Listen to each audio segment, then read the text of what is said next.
Good morning, everybody, and welcome once again to Let's Play Every Day. I'm Tim McNiff, along with Darrell Thompson, Andy Greder joining us. We may have Greg Coleman before the morning's over. We'll wait and see if G2 joins us. We certainly hope that he does. Let's Play Every Day, of course, sponsored by our good friends at Northern Lids. Check them out at northernlids.com. Northern Lids, simply the finest hats that money can buy. I say that all the time. That's not their tagline. That's just something I wrote and started to say, and I just like it. And so I suppose I should check in. Probably see I'd roll with that. It's a good slogan. I think they'll roll with that. And it's usually the things I make up. Like I named a company this past year during the pandemic. Yeah, got nothing for it. The company's still going and everything. I'm good at doing things that make me no money. So here we go. Speaking of things that make me no money, talking sports, and the Gopher men's basketball team did resume Big Ten play last night. We're going to get to that in just a moment. But I want to start with the gift that keeps on giving. That is, of course, the Minnesota Vikings.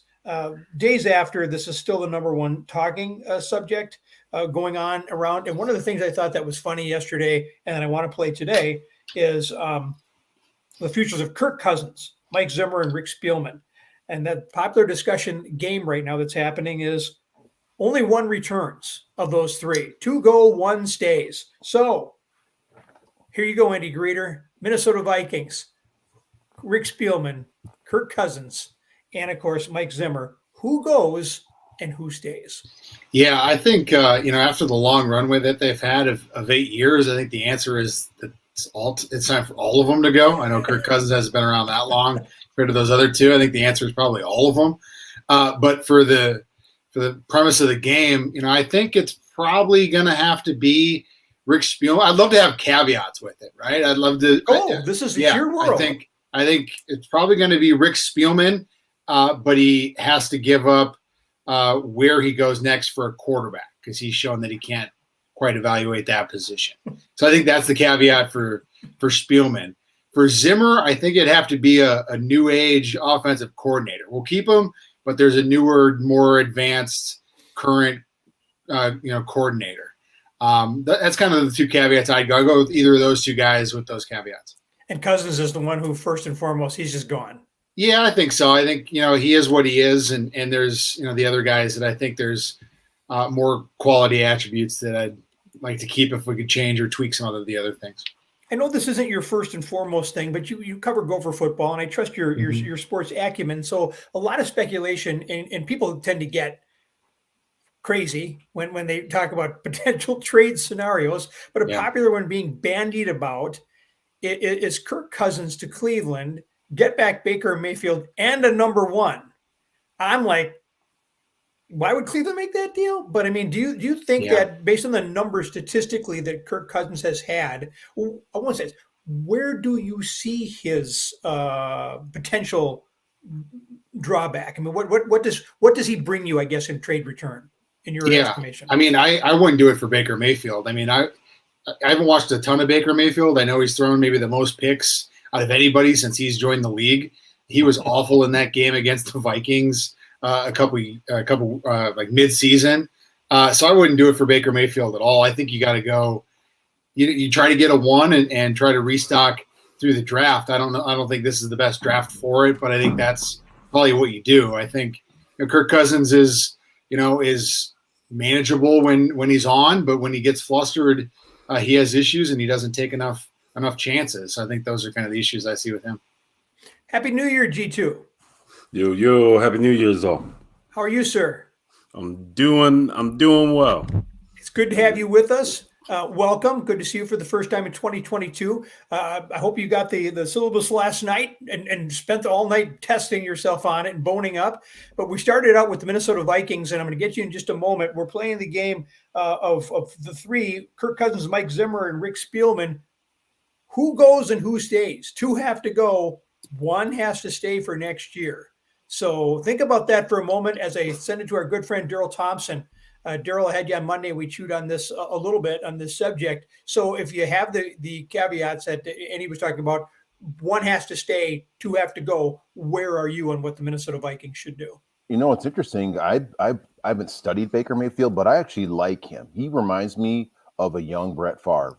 He's confident. He's super duper tough and rugged. He's taking chances he shouldn't take. And I remember kind of debating with it was Mark Clayton. It was he was a receiver that came to the Packers at the end of his career. Great, one of the dynamic duo with the The quarterback Marx and brothers, Mark yeah, Duper, yeah, Mark Clayton. tremendous. And I said, I said, Brett is young. He said, no, he's dumb. I said, no, he's young. He's young. He's making decisions. And it's just me being, maybe a little bit ahead of my time trying to figure out, analyze people. I said, I think Brett's going to be all right. And he turned out more than all right.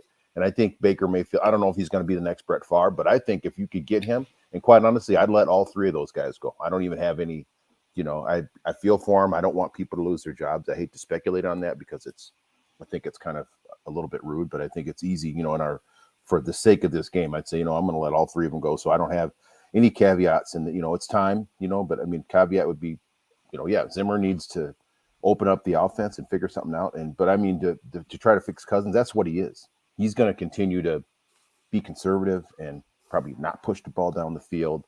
Having a young offensive coordinator that's not pushing him to say, hey, let's take a shot. Let's take at least 1 or 2 shots per quarter downfield, and that those types of things aren't happening. And Spielman, great guy, and it just hasn't worked out. Yeah, and we've become so PC. We're always worried about people and saying, oh, they shouldn't, nobody wants to. Well, nobody does want anybody to lose their job. But you know what? It's not like Mike Zimmer or Rick Spielman, and especially Kirk Cousins, they're not going to be panhandling outside of Target next week, standing there with the sign, shaking down cars for change as they go by. I mean, they've all done okay. In they will game. all get jobs. They'll all get jobs. Yes. There you go. All right, G2, you've heard the premise, my friend. Do any of these guys stay in your world? Stay where? Here? No, yeah, man. stay with the Vikings. Shit. I feel like Zimmer has pictures of everybody. That's why he's still here. I believe he should have been gone three years ago when he continued to get outcoached for the last 4 or 5 games and just blew up for us. Do I want anyone to lose their job? No, but do I want them to still be working here? Nah.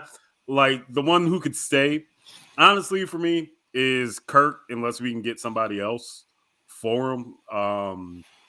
Like you said, like Kirk is what he is, and when you surround him and put him in a good situation, he's serviceable.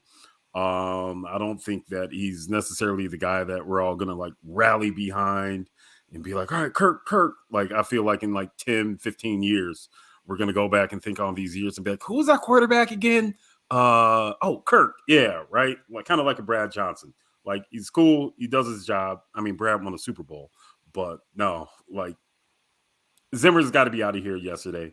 Spielman, good dude, try it, but we got to try something else. We got to really shake it up, I believe, because it's just, I don't know, they got to do something drastic. And I think the problem is we're like always just mediocre and we're just good enough that the analysts at the beginning of the year say something dumb like, I really believe the Minnesota Vikings could, come out the NFC and have us having hope and all that stuff. Like, nah, I don't know, blow it up. I don't know how Baker Mayfield got in this mix, but if Baker, I'll take Baker, sure. He's got good commercials. Kirk don't got no commercials. Except for what's that, Wings Financial or something with that old blue truck? Yeah. Nah, man, get him out of here. Let's put back Russell Wilson. Let's get him back. Second chance. I think, I think this whole thing in Green Bay is a charade. I think that he's going to stay exactly where he is. I don't think but can they keep him and both Devontae Adams? I don't know. But I think they both want to be courted. And I think Russell Wilson may have burned the bridges there. I mean, I think he may go someplace else. And so I think that makes Cousins potentially intriguing. And that's where the Baker Mayfield came into the discussion was I put up that some people are saying because our former offensive coordinator is there now as the head coach, he may be interested in Kirk. And let's face it, based on stats, Kirk Cousins' trade value will never be higher. So my whole scenario to this is if you can trade him now, I wouldn't even play him this last game Sunday. If you can trade him. If you can get a 1 back for him, so you've got 2 number 1s heading into next year's draft, you have to leave next year's draft still holding 2 number 1s because you're going to need those 2 number 1s next year when Young and Stroud become available. Because I would pass on everybody's quarterbacks twice this year to have a shot at Bryce Young or CJ Stroud next year, because I would take them before the kid that's now in Chicago. came from Ohio State too. I just think that Young and Stroud are pretty solid guys who are going to be light this league up for years. I've been wrong before, guys, but that's where I am on this whole thing. You might have said that about Justin Fields 2 years ago too. I mean, the NFL is a different deal for a quarterback. I mean, those young guys come in and they get the blitzes, they see the strength, they see the speed, and it's much more complex game. So I mean, it's before I throw Justin Fields or Trey Lance or Garoppolo, any of those guys under the bus. I mean, it is it's a dramatic change in the speed, the terminology, and the awareness, and just the general knowledge of the people that you're playing against are not fooled when you just like look away one time or something like that. And you can't just run. You run and eventually you get caught. Like Robert Griffin III he goes, I was running kind of nonchalantly, a little arrogantly. He got his head knocked, got his block knocked off, 5 or 6 times, and that was kind of the end of his ability to just kind of you got to run wisely when you run in the NFL. On that subject, the RG3, I remember screaming at the television, why is he still in the game and still running when he was basically on one leg at the time? Washington, we got to make the playoffs. They sacrificed that guy's entire career. They cost themselves a potential franchise quarterback to make the playoffs for 1 year when he can't even play. I mean, that was just like, I don't know. NFL, not for long. Yeah. That's right. So see Willie Miles, as he's known to do, watching the show, sending some love, especially your way, Andy Greder. Again, my former college roommate, John Stock. Mosto, we love you. Thank you for. And then Scott Van Burkham weighs in. I just want to, because Scott, he really put some thought into this. I think when Zimmer made a promise to build up the secondary and coach these guys, and he fails to follow through with that aspect of his job, that was the only job he had to truly execute, and he failed miserably. I think Zimmer's the only one we should consider here. So Scott's apparently okay with keeping Kirk and Spielman, but definitely out on the Mike Zimmer thing. So let me change this to you guys. The Vikings closed their season, against the Bears on Sunday for the 6th time in the last 7 years. What is that about? But in a game that means absolutely nothing except for perhaps draft position, is there any reason not to start Kellen Mond at quarterback in this game? Who's our coach? That's the reason he's not going to start him. Like, he's like, hey, I'm getting out of here. I'm not going to give you guys a look. Like, he's going to get fired. I think that he should have played. Yeah. I think it's a good point. I was thinking about this when I was kind of going through our notes before this, and I think it would be a good idea to play him. I don't know. I mean, I think for the organization, it's probably there's no substitute, for experience, and he would benefit from getting some real game experience, the speed, everything else. The preparation, take the number 1 reps, just for the organization. They did it with Hurt, in Philadelphia last year a couple times, and he ended up being their guy. So I think it would benefit them. Whether or not they'll do it, I have no idea. But I mean, I think it would be a good decision to do it. Yeah. I think Zimmer showed that he's not going to do it, right? I mean, those were some awfully cold comments that he had about Kellen Mond. And, I mean, he went with Sean Mannion because he was trying to, eke out something for his job and not look at the future of the franchise. And this would be a look at the future of the franchise, like Darrell said. Yeah, and obviously Zimmer does not see it this way, and it kind of to me shows that split between Zimmer maybe and Spielman. Are you trying to save your job versus the other guy, and maybe that saying that was not my pick, and to go that route. But I mean, I just think, and it may not be doing Kellen Mond a favor. I mean, I think the Bears are still upset about the last game, and they were in the backfield the entire time with 3 of your best offensive linemen in COVID protocol right now. You wouldn't be doing Kellen Mond any favors. And I'm not trying to sacrifice this kid's life, but at the same time, I think we have to see what he's all about. This would be a good game. I mean, if the Vikings did what they're even kind of supposed to do, and if the Bears did what they're supposed to do, to have the end of the year, the big game, the Vikings, the Bears, all that, it would be a really, really big time team. But I mean, usually the Vikings and the Bears aren't down at the same time. Both teams have just been disappointing this year. Yeah. All right. Let's pivot to Gopher men's basketball. They resumed their Big Ten schedule last night. Illinois. This was the type of game I had in mind a couple of weeks ago when I went off on the Gopher basketball team heading into the season. I just saw bad things ahead, and then they knock off Michigan, and I'm like, wow, I did not see that coming, and so I watched the game last night and I was like, this is what I saw coming. Kofi Cockburn pretty much just had his way last night in the paint and everywhere else.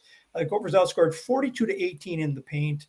Cockburn 29 points, 10 rebounds, 4 block shots, and to me that's the most damning indictment of this whole thing is out of their what they had 29 rebounds or something, what some obnoxious numbers of rebounds, and he only, or 40 some, and he only had 10.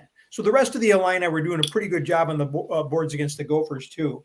So Darrell, you have a vested interest in this. So I want you to hold off for just a second because we'll go that way. But Andy, out of this game last night versus the Gophers versus Michigan, Gophers versus Illinois, what do you think is maybe closer to accurate?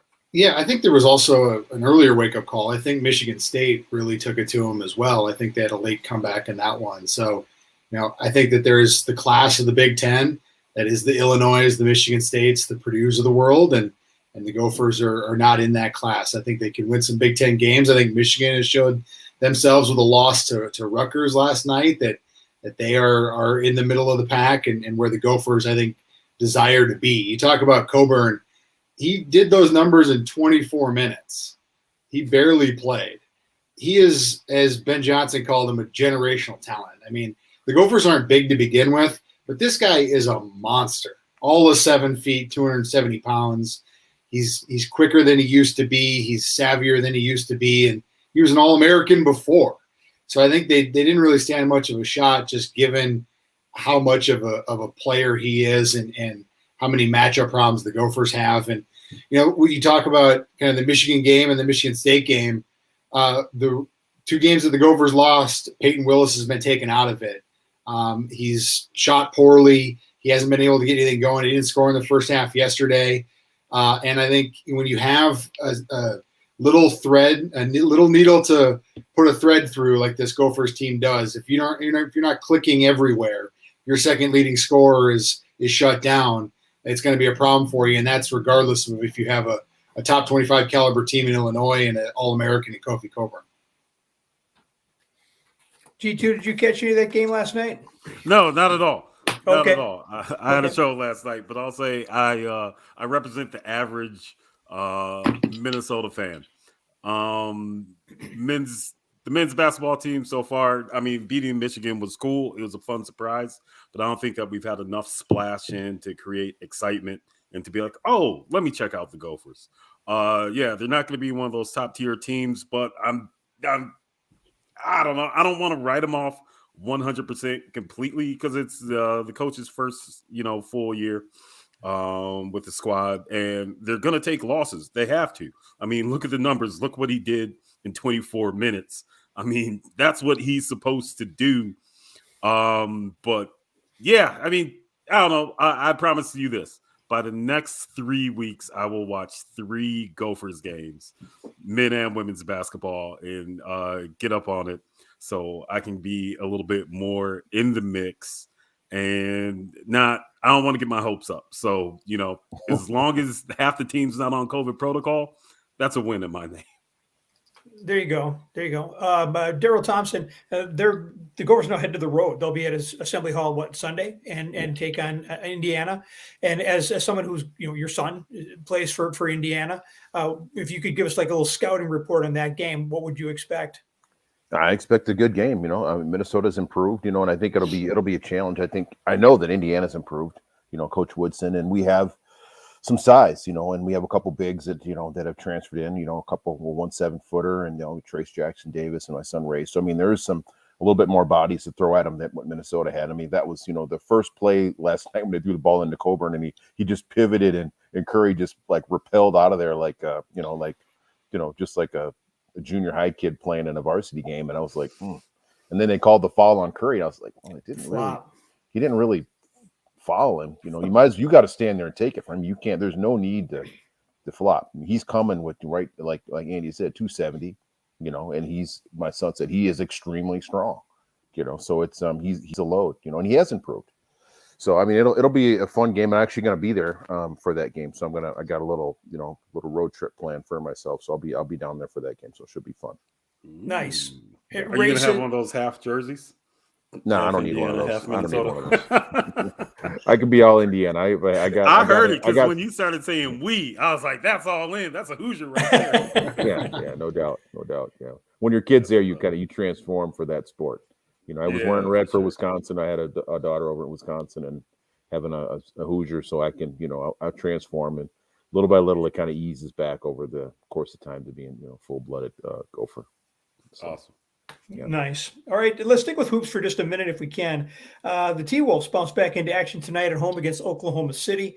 They might have both Cat and D'Angelo Russell back and a full team, actually. In their win Monday night over the Clippers, head coach Chris Finch benched Anthony Edwards early on because he wasn't thrilled with his effort on defense. No sulking for Ant. He responded by scoring 28 points and playing lockdown defense the rest of the way. Have we seen enough at this point to form any strong opinions about Chris Finch? Because I'm just like, this team's been up, they've been down, they've had players in, they've had players out. They've had the winning streak early on where we're all like, hey, this team's better than we thought. And then they kept losing. And we're like, nah, maybe this is exactly what we thought. Anybody got any opinion they want to share on the job that Chris Finch has done in the first couple months of the season? I think it's nice to hear that he's taking a stand with one of the best players and trying to make a statement that, hey, we know that you're electric on the offensive end, but we need it on both sides. I think that shows who's in charge. I think a lot of times in the NBA it gets a rap for being a players' league and they can do as they wish. And I think it just shows a statement that hey, you have to play on both ends and send a message to the young guy. How about the fact that Ant responded positively to his coach doing that? Says a lot about Anthony Edwards actually as well. So I think I like Chris Finch a lot. I think he's a very good coach. It feels like there's a balance, there's a rotation from Patrick Beverly to Ant to Karl Anthony Towns. It feels like there's actually like more of a plan that's going out there versus just like a kind of a pickup game type of mentality. It feels like they got a plan. They're running a system. They're playing defense. I mean, that's how you're going to win. That's how you build a program and an organization. So hopefully he'll be able to build on that through the draft and maybe through free agency as well in the future. And Oklahoma City tonight, G2, is this one of those games we can put an expectation on that, hey, they should win this game? I mean, they are playing at home, and I like what you guys are talking about is that Finch is at least building a foundation for a solid team, not just kind of flash in the pan. Like we've seen them get hot, we've seen them get cold, we've seen them bounce back, we've seen them be resilient, we've seen them kind of pull away, and exactly like challenging Anthony. Like, hey, defense is going to get it done. And the way that he responded, I think that shows that he respects the coach, respects the game, and also I hope that it's going to rub off on other players. Like, yo, if our most electric player can get benched, I got to step up and do my job. So hopefully it will be a win. I'm not putting the house on it, but I will. We have expectations. I will. This isn't my house. You know what I mean? Yeah. Let's put some expectations on. Let's put a little bit of pressure on it. Hey, Minnesota Timberwolves, come up with a creative way to get a win and keep the lead. And I like it. Expectations down. So this last story, I kind of want to tie this together a little bit if we can. If the Gopher men's basketball team is going to get better and better quickly, it's going to be through the draft portal. And we're seeing now the effect of that in college football. Kai Thomas, the leading rusher, the player of the game for the win of the bowl game, the Guaranteed Rate Bowl, announced after that game that he is entering the transfer portal. Well, why the heck? Well, I think we should have seen this coming, and I'll let Andy and Darrell go on this a little bit. When Mo Ibrahim said he was coming back and Trey Potts said he was coming back, I was like, wait a minute, how many footballs do we have next year? And of course, there's the Marquise Irving, Bucky Irving, who I just am in love with.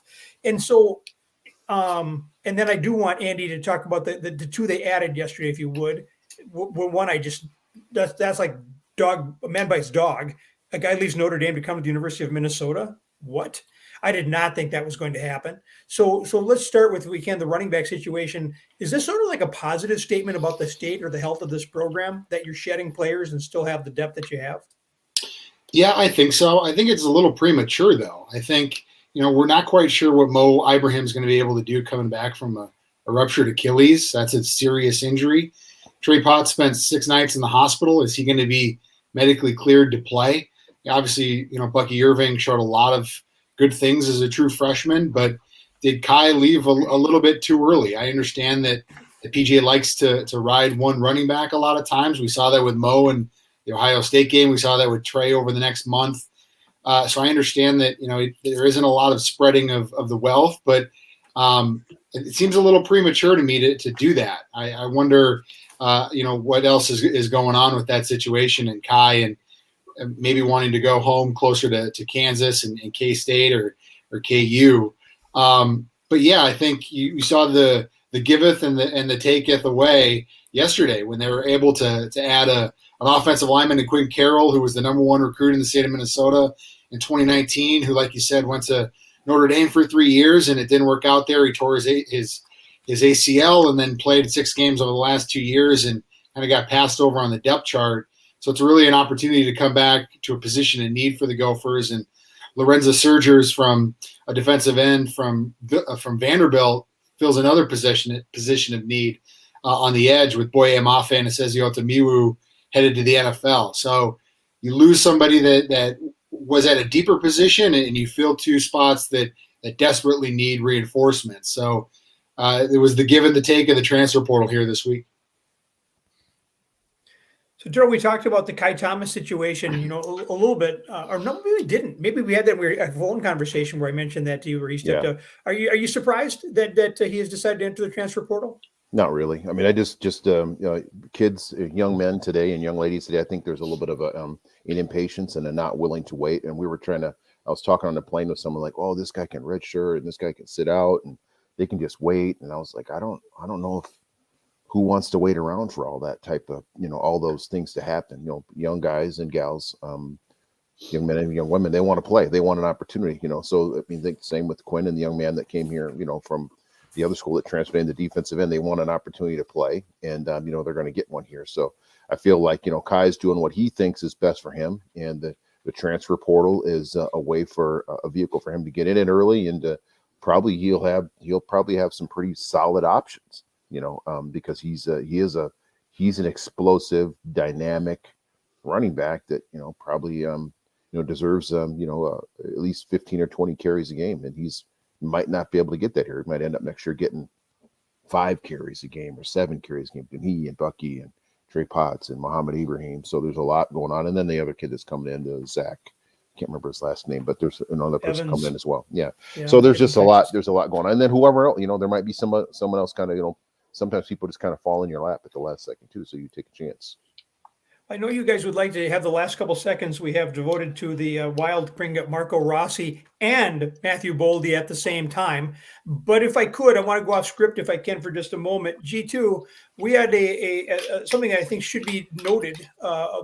Your dad is calling it a career as a broadcaster with the Minnesota Vikings radio network, and his relationship with the Vikings. For those of us who've been around long enough to remember, I remember he came to the Vikings, and all of a sudden, I mean, let's face it, we didn't see black punters at that time. The league had more of like a 50-50 or 60-40 split, and all of a sudden had this guy, when he pulled down the football and ran, I'm like, why doesn't he do that every time? He's faster than every other guy on the field, but I don't want to make him seem like that was like a one-trick pony, because, I mean, he was great at the coffin corner. He was great at, just a lot of things, and he took that over into broadcasting. So I just want you to if you're comfortable with that, just giving your dad a shout out on the way out, and something you want to say about the end of his broadcasting career at the Vikings. Nah, man, we're extremely happy and proud of what he was able to do. Because that's tough for a lot of guys who, after they retire, try to find their way in space and still be able to stay in the game and connected to the game. And I feel like the way that he did it, he felt like it was genuine and not necessarily just trying to hang on, but it was a way for him to, stay involved in the community, and stay close with the team. And yeah, man, like it's going to be different. I know my mom's happy. She's like, no more. She's packing up the place now. She was like, it's snowing. It's not snowing in Florida. Like, I love you, Minnesota, but we gave you 44 years. And now it's time for him to just be able to sit back and enjoy it. Yeah, I know there's some pull, but he's seen it all, man. He's seen it all with his team, with his franchise. And Yeah, no, I appreciate it. I'm proud of them. It's those pregame preaches, whether you love them or hate them, they'll be missed by some. Maybe the only little bit of church that some people get. I've seen some people talking about that, but no, man, yeah, it is what it is. I'm proud of him. There hasn't been any scandal, you know what I mean? So that's he hasn't gotten canceled. He's walking away on his own, so that's rare in times like these.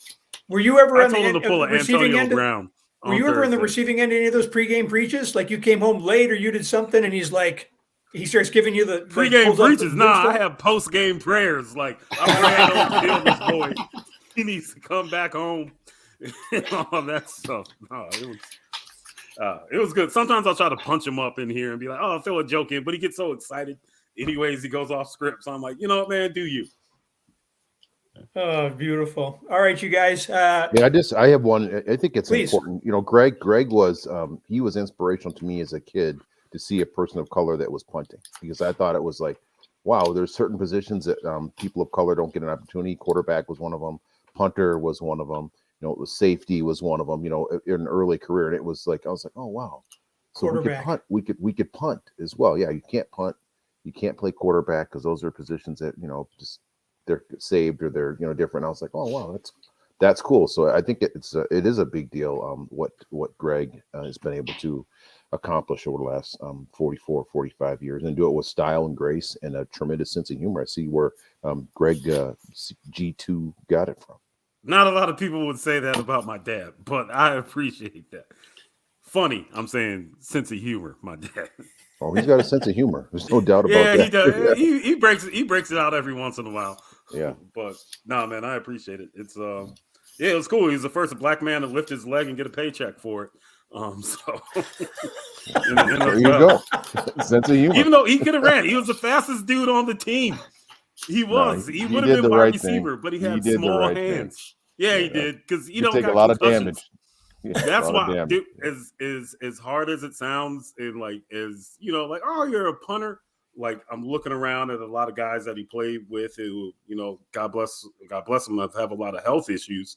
I'm like, yo, I'm so happy that my pops punted, because he still has the wherewithal and hasn't taken all those hits and can still bend over and pick up his granddaughter. So, punt them if you got them.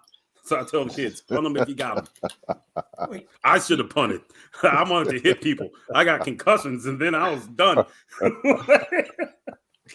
He was absolutely essential in extending Bud Grant's success here in Minnesota. I mean, I can't tell you how many times he put the Vikings in advantageous situations or bailed them out by his ability to do that, whether running the ball or again, just as coffin corner. And just listen to him break down the whole thing of punting and how many times he worked with Vikings punters over the year, probably guys that I don't even know about on other teams. But, I don't want it to be overlooked at how really good he was at what he did, based on most people don't know him or remember him from that, from that part of his career. They just know him as the broadcaster.